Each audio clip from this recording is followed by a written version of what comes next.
Food and flavours. आज के video में मैं आपको ये दिखाऊंगी कि सरगी के क्या नियम होते हैं और क्या क्या किया जाता है। तो सबसे पहले तो सरगी की थाली देख लीजिए आप कि इसमें क्या क्या होता है। ये देखिए इसमें क्या क्या रखा है ना। तो आगे हम देखते हैं। सबसे पहले तो सरगी जो है वो आपको आपकी सासू माँ देती हैं। अगर आपको आपकी सासू माँ के हाथ से नहीं मिल पा रही है किसी रीज़न से, अगर वो घर पर नहीं है या कहीं बाहर गई है या आउट ऑफ टाउन हो, तो आप ऐसे में क्या करेंगे। आप सबसे पहले तो ना, अगर आपकी नंद हो घर पर ना, तो आप उनसे ले सकते हैं अपनी सरगी, है ना। और अगर जेठानी हो तो आप अपनी जेठानी से ले लीजिएगा। और अगर आपकी जेठानी भी नहीं हो और घर पर कोई भी नहीं हो, तो आप अब क्या करेंगे, तो आप ना अपने हस्बैंड से ले सकते हैं। आप हस्बैंड के थ्रू भी ले सकते हैं अपनी सरगी। अगर आप मार्केट से सामान लेकर अपने हस्बैंड से आप मंगवा सकते हैं। अगर हस्बैंड ना लेकर आ पाए तो आप जाकर लेकर आइए और उनके थ्रू फिर आप सरगी ले सकते हैं। और अगर ऐसा भी पॉसिबल नहीं हो पाया तो आप ऐसा कर सकते हैं कि अगर आपके मोहल्ले में कोई लेडी हो, ओल्ड एज बड़ी लेडी हो कोई, जिनकी बहू भी करवा चौथ रख रही हो, पूजा कर रही हो, तो आप उनके घर जाकर ना उनकी सासू माँ से भी सरगी ले सकते हैं। तो इस प्रकार ना आप अपनी सरगी ले सकते हैं। आप अपनी सासू माँ या मदर इन लॉ घर पर हो तो ठीक है, आप उनके हाथ से लीजिए। और नहीं तो फिर आप अपने हस्बैंड के थ्रू या फिर जैसे मैंने आपको बताया है आप वैसे ले सकते हैं। तो अब हम देखते हैं कि हमको सरगी कब करनी है, कैसे करनी है, कितने टाइम तक करनी है। तो हमको जो सरगी करनी है ना, वो कितने बजे करनी है मैं आपको बताती हूँ। तो सरगी सूरज उगने से पहले करी जाती है, यानी कि 4-5 या 5:30 से पहले तक आपको मैक्सिमम सरगी कर लेनी है। सूरज उदय होने के बाद यानी सूर्योदय होने के बाद खाना नहीं होता है, इसलिए आप पहले ही खा पी ले, है ना। किसी किसी के यहाँ सरगी नहाकर खाते हैं, हेड वॉश करने के बाद, या किसी के यहाँ बिना नहाए भी खा लेते हैं ना। वो तो आपके यहाँ नियम के अकॉर्डिंग है, आप देख लीजिए। अगर आपको नहीं पता है कैसी करनी है तो मैं प्रेफर करूंगी कि आप नहा करके ही अपनी सरगी में आपको क्या क्या लेना है वो ले, है ना। तो सबसे पहले तो अगर आपकी सासू माँ है या फिर जिससे भी आप सरगी ले रहे हैं, जो भी आप अपनी करवा चौथ के लिए ड्रेस लाए होंगे, वो ड्रेस आपको लेनी है जो आप आज के दिन पहनने वाले हैं। अगर आप नई ड्रेस नहीं ले रहे हैं तो उसकी जगह आप कोई चुन्नी भी ले सकते हैं, और उसकी जगह आप कोई रुमाल भी ले सकते हैं, या ब्लाउज का नया पीस जो टुकड़ा होता है आप उसे भी ले सकते हैं।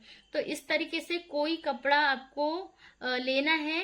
नया नहीं हो तो आपको, जैसे मैंने बताया है, रुमाल वगैरह ऐसा कुछ है तो आप वो भी ले सकते हैं, रुमाल या फिर ब्लाउज पीस वो हो तो वो ले लेंगे आप, है ना। इस तरीके से आप ले सकते हैं।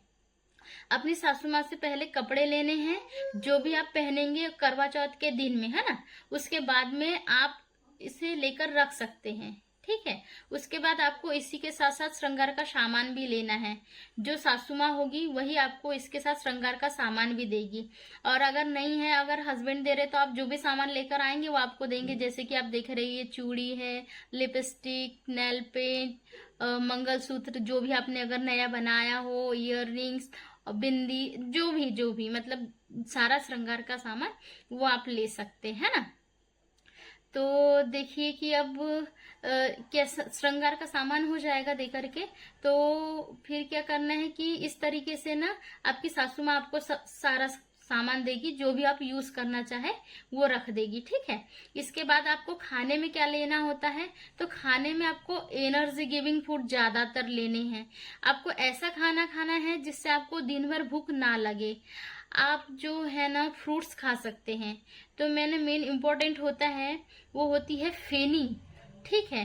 तो ये फेनी की आपको ना खीर बना करके वो फेनी खाई जाती है, या दूध में दूध रबड़ी, इस प्रकार तरीके से फेनी बनाई जाती है।